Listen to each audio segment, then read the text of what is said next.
జై శ్రీకృష్ణ. ముందుగా అందరికీ శ్రీకృష్ణ జన్మాష్టమి శుభాకాంక్షలు.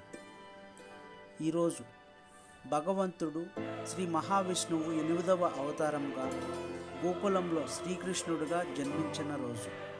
అదే శ్రీకృష్ణ జన్మాష్టమి. శ్రీకృష్ణుడు ధర్మ సంస్థాపన కోసం, భక్తుల రక్షణ కోసం ఈ భూమికి అవతరించాడు. కంసుడు అఘాతాలను నివారించడానికి, యాదవ వంశానికి కీర్తి తీసుకురావడానికి ఆయన అవతరించాడు. గోకులంలో ఆయన చేసిన బాలలీలలు, గోవులను కాపాడిన గోపాల కృత్యాలు, వేణుగానం ఇవన్నీ ఇప్పటికీ భక్తులను ఆకర్షిస్తూనే ఉన్నాయి. కంసుని జైలు గృహంలో వసుదేవుడు, దేవకికి 8వ సంతానముగా కృష్ణుడు జన్మించాడు. అప్పుడు ఆకాశవాణి వసుదేవునికి ఆజ్ఞ ఇచ్చింది, ఈ శిశువును గోకులానికి తీసుకెళ్ళు, యశోదాదేవికి అప్పగించమని.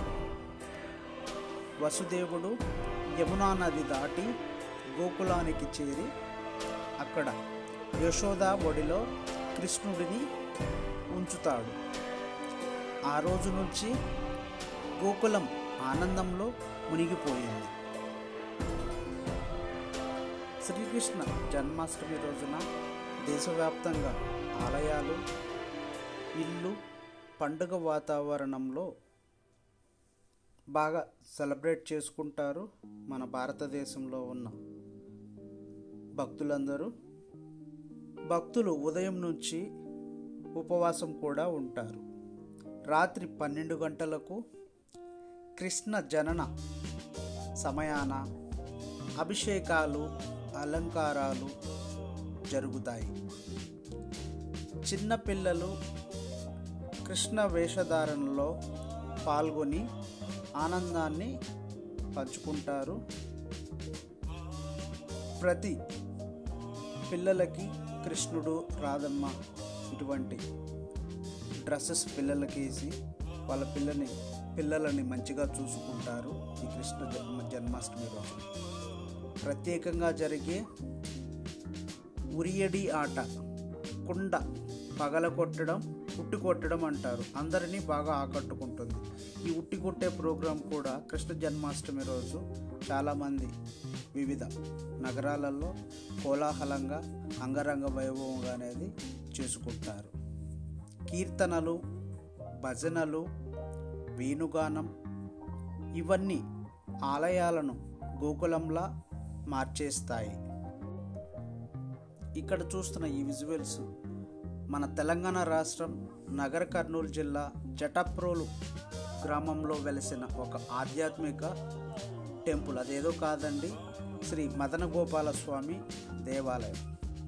ఇక్కడ కృష్ణ భక్తులకు మాత్రమే కాదు, అన్ని హిందువులకు పవిత్రమైన ఈ ఆలయ చరిత్ర విశేషాలు మన హృదయాలను హత్తుకుంటాయి.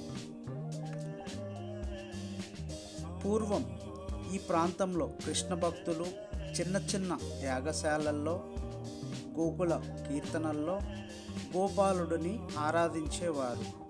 వారి భక్తికి సాక్ష్యంగా గోపాలస్వామి విగ్రహం స్వయంభూ రూపంలో ఇక్కడ వెలసింది.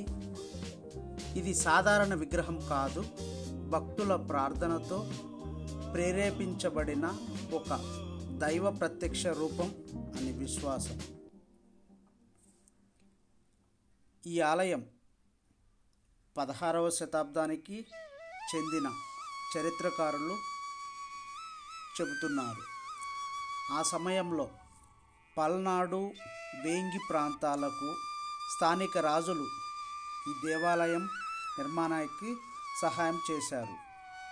తరువాత అనేక వంశాలు, పాలకులు, భక్తులు ఈ ఆలయాన్ని డెవలప్ చేశారు.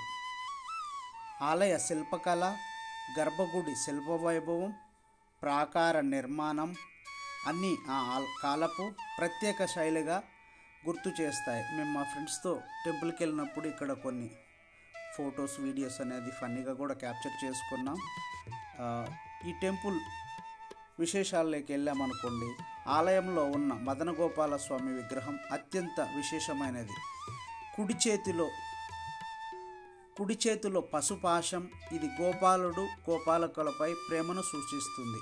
ఎడమ చేతిలో వేణువు కృష్ణుని సంగీతమూర్తి స్వరూపాన్ని గుర్తు చేస్తుంది.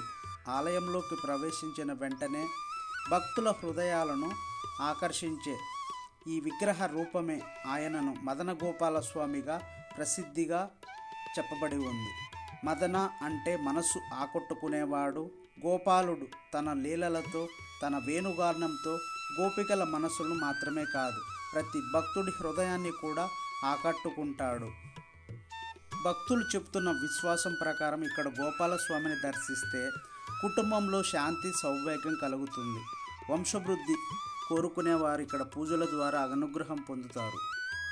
ఈ ఆలయంలో జరిగే కృష్ణ జన్మాష్టమి ఉత్సవాలు అనేది ప్రత్యేక ఆకర్షణ. ఉదయం నుండి ప్రత్యేక పూజలు, వ్రత దీక్షలు జరుగుతాయి. ఆలయం సమీపంలోనే ప్రవహించే కృష్ణా నది ఆధ్యాత్మిక శోభను మరింత పెంచుతుంది. భక్తులు తీర్థ స్నానం చేసి గోపాలస్వామి దర్శనం చేస్తే పాపాలు తొలగిపోతాయని విశ్వాసం. కృష్ణ